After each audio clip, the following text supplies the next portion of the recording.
Muito bom dia, boa tarde, boa noite. Eu falei que essa semana eu ia dedicar um pouco mais de tempo para falar sobre comunicação em público, seja pessoalmente ou seja através dos vídeos mais utilizados aqui nas redes sociais.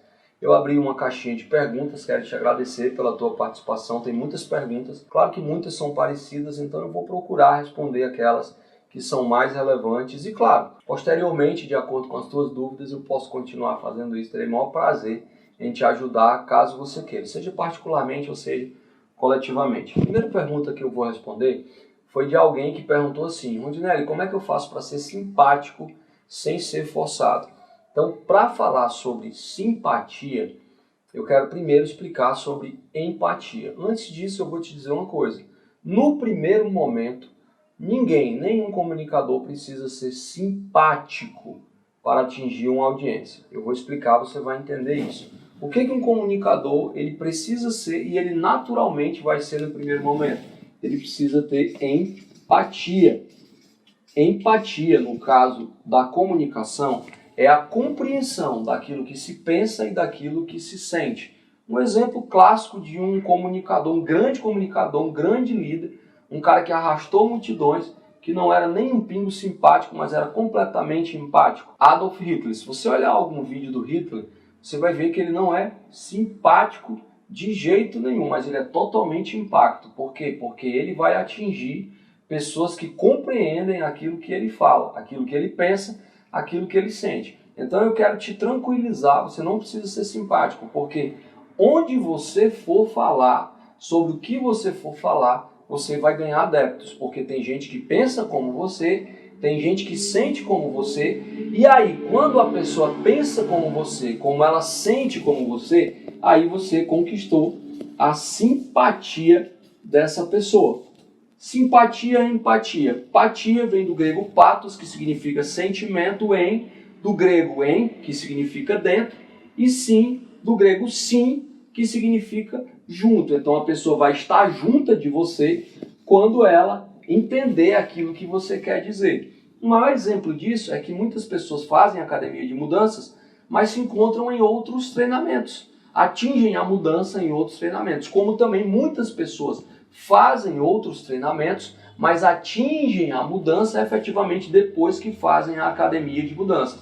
E tem algum errado? Tem algum certo? Não. Tem um processo empático, onde a pessoa se conectou mais com a forma que eu penso, mais com a forma que eu sinto, mais com a forma que eu passo.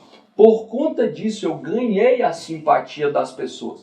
Então, Adolf Hitler, ele ganhou a simpatia dos seus seguidores, porque ele pensava da mesma forma que eles. Isso é muito claro no nosso mundo atual. Você vai ver que tem pessoas que seguem pessoas que você jamais seguiria. E pessoas jamais seguiriam quem você segue por conta de um processo empático.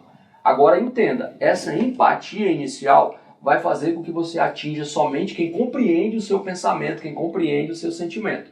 Se você, como comunicador, quer expandir o teu leque de possibilidades, aí você vai ter que ser simpático, não no sentido de querer estar junto no primeiro momento, mas no sentido de levar uma comunicação agradável, uma comunicação leve, uma comunicação compreensível e, eventualmente, uma comunicação bem-humorada. Eu quero acreditar que a pessoa que perguntou sobre ser simpático sem ser forçado estava se referindo a uma questão relacionada ao humor. E aí entra uma outra história interessante dentro da comunicação em público. Uma das premissas básicas de quem quer falar em público é ser quem é de fato. Não adianta eu querer ser quem eu não sou. Uma pessoa estava perguntando para mim se eu sou sempre divertido dando as minhas palestras. Não, eu não sou sempre divertido. Quem já fez academia de mudanças ou qualquer outro treinamento comigo sabe que tem a hora que eu brinco e tem a hora que eu falo muito sério. Tão sério que às vezes as pessoas choram naquilo que eu estou falando. Ser bem-humorado é para quem tem o bom humor na vida. Não adianta você querer comunicar um bom humor se isso não faz parte da sua vida. Você não está sendo quem você é e você está quebrando uma premissa. O que vai acontecer? Se você tenta ser bem-humorado, fatalmente quem é bem-humorado vai perceber que você está forçando isso. E aí você vai quebrar a empatia. Não vai ter para ninguém. As pessoas vão começar a olhar para você e elas vão ser, em vez de serem simpáticas ou empáticas, elas vão ser antipáticas. Antipatia, que é o quê? É contra o sentimento. Então não adianta. Se você não tem um bom humor na veia, não precisa você ser assim.